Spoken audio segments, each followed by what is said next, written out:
शुरू कर लेते बड़ी खबर का। इस वक्त की बड़ी खबर आप तक पहुंचा रहे हैं। इस वक्त की बड़ी खबर मध्य प्रदेश के लिए अच्छी खबर।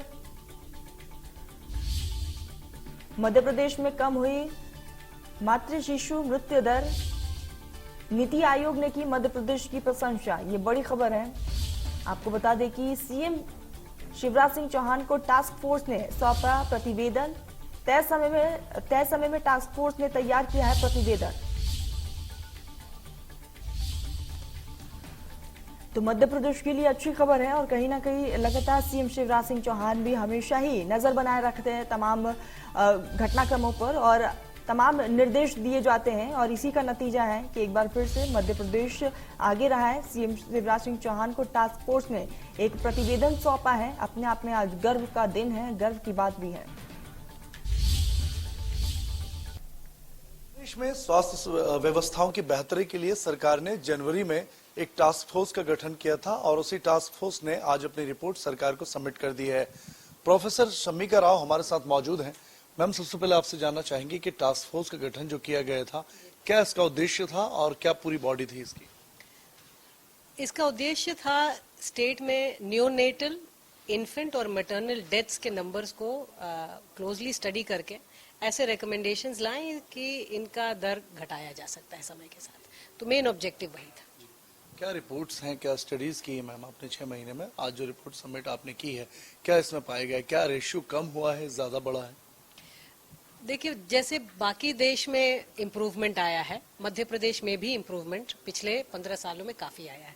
लेकिन जिस रेट से बाकी देश में इम्प्रूवमेंट आया है, उस रेट से हम लोग इम्प्रूव नहीं कर पाए हैं इस राज्य में। सो नंबर 1 वो एक प्रॉब्लम हो जाता है कि हम लोग उस स्पीड से क्यों नहीं इम्प्रूव कर रहे। दूसरी बात यह है कि चूंकि दर इतना ज्यादा है, मृत्यु दर, इसको घटाने के लिए अब हम लोग जिस रेट से घटाना पड़ेगा हमारे लार्जर ऑब्जेक्टिव्स को मीट करने, वो अटेन करना बड़ा जरूरी हो जाता है। क्योंकि 2030 तक हम लोगों ने एक सस्टेनेबल डेवलपमेंट गोल की जो एक ऑब्जेक्टिव रखी है अपने लिए देश के लेवल पे, उसमें हर राज्य अपना अपना ऐसे पॉलिसीज लाएं जिसमें इन सभी तीनों इंडिकेटर्स में इम्प्रूवमेंट्स आए। तो मध्य प्रदेश में यही ऑब्जेक्टिव यही था कि हम लोग अपने लॉन्ग टर्म ऑब्जेक्टिव को कैसे अटेन कर पाएं। इसके लिए कौन सी सरकार की जो योजनाएं हैं वो कारगर आपको साबित होती हैं, लगती हैं, और आप क्या सजेशन आपने इस रिपोर्ट्स में सरकार को दिए हैं?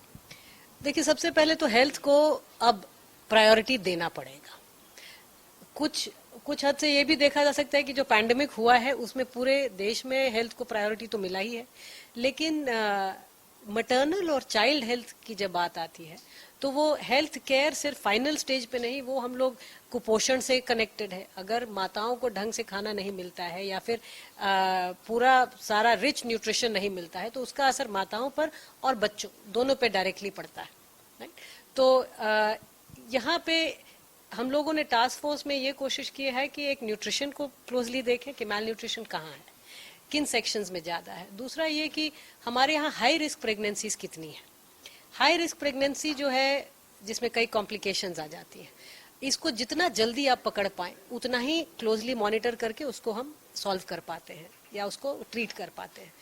अभी सिचुएशन ये है कि करीब 40 से ज्यादा कुछ ऐसे आधा ऐसे प्रेगनेंसी से हाई रिस्क जो हम पकड़ नहीं पा रहे हैं, मतलब हमारे सिस्टम से बाहर है।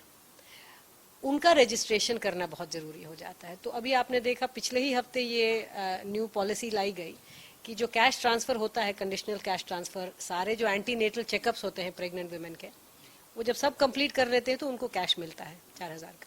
अब ये है कि शुरुआत में ही, सबसे पहले फर्स्ट ट्राइमेस्टर में ही जब पता होता है प्रेगनेंसी है, उस समय अगर आप आके रजिस्टर करते तो आपको कुछ कैश मिलेगा।